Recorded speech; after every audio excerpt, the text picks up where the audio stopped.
Hello, my dear subscriber. Welcome back to Iteration. In our last class, I asked you a question.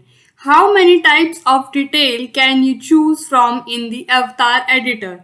And the answer is 3. Yes, you heard it right. 3.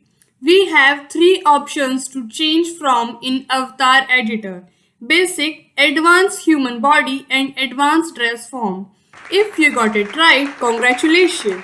You are a Clo 3D expert. And if not, don't worry. This video will always be here for you to watch again and learn. In today's class, we will learn about shrinkage and stretch. So what are they and how do we use them? We will cover all that today. This class is also a part of Quick Tip, so stay tuned.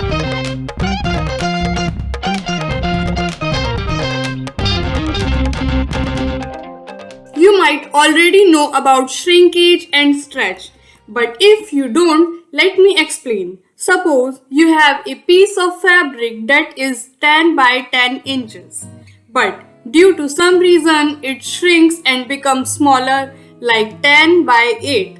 That's shrinkage. Or maybe it stretch and become bigger like 10 by 12 inches or 12 by 10 inches. That's stretch. Now, you might wonder why this happened. Well, there are various reasons for that. For example, cotton fabric is very common and famous, but it also shrinks a lot. That's why you must wash your fabric before using it, so that your final garment doesn't shrink up. In a similar manner, some fabric stretches as well. Sometimes it might be due to ironing, which can shrink or stretch the fabric. In some cases, even fabric treatments are responsible for this. But in Clo 3D, you can use this as a feature too. Like when creating layered designs such as a jacket over a dress or a top or any other design. Now, to show you how we can use this, I will make a rectangle first because I want you to understand this concept properly and that can't be done over a regular pattern. Let me pin this to avoid any fall during simulation. Before doing anything else, let me check the current size of it. 51.344 by 47.897 inches. So this is our size. Press A on your keyboard to select the Move tool. After this, look over your property editor. Here we have various properties and the section we currently need to check is Simulation Property. Under this, we have two options that are useful for us: Shrinkage Weft and Shrinkage Warp.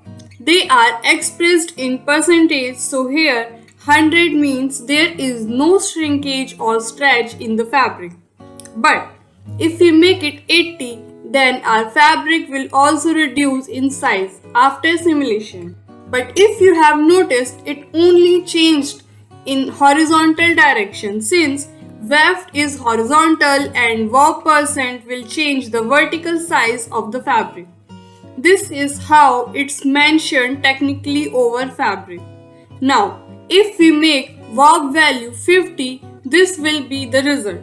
Don't forget to keep checking the 3D window from time to time. This is all about shrinkage. But what about stretch? So, before learning that part, let me make weft and warp value 100 again. Everything is back to normal now. If you have noticed, during this our 2D pattern didn't change at all, since shrinkage can only affect the fabric, not the pattern.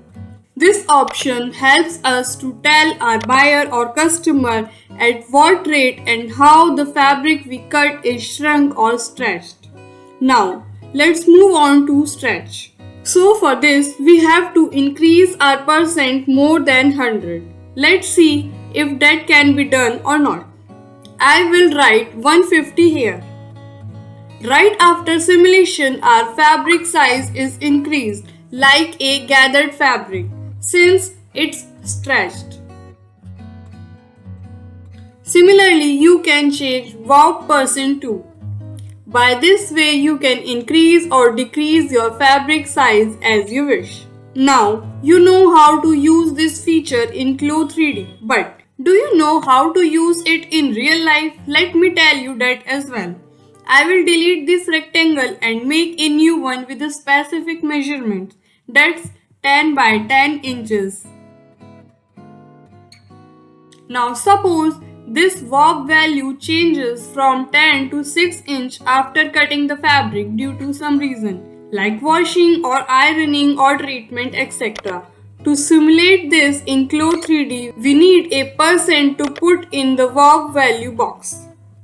The calculation will be like this: 6 into 100 divided by 10. Our result is 60. So we put 60 here and see what happens. Now let's check out the result of our awesome experiment. Select the line that shrunk and check its property. Wow! Our 2D line length is still 10, but the real action is in the 3D line length. That's 6.035. So we nailed it, folks. We shrunk the fabric like a pro. But you might have noticed that the value is 0.035 more than 6. But that's because the fabric is hanging in the air like a banner. A little difference in the value of fabric is not a big deal, believe me. Now, let's do the opposite and stretch the fabric width-wise. It's increased by 2 inches, so our new goal is 12 inches. This time, our calculation will be 12 into 100 divided by 10. Our result will be 120. Write 120 in shrink wave percent and watch the magic happen. Bam! Our fabric is stretched and its 3D line length is 11.999. We are only 0.001 inch away from our goal, and that's only because it's pinned. That's pretty close, right? Now you can easily shrink or stretch your fabric as you like. And don't forget to simulate your fabric to see the result. So there you have it, a brief detail about shrinkage and stretch and how you can use them in Clo 3D. We hope you enjoyed this journey as much as we did. If you did, make sure to hit that like button and subscribe to our channel for more videos like this. Till then, keep learning and creating. Bye.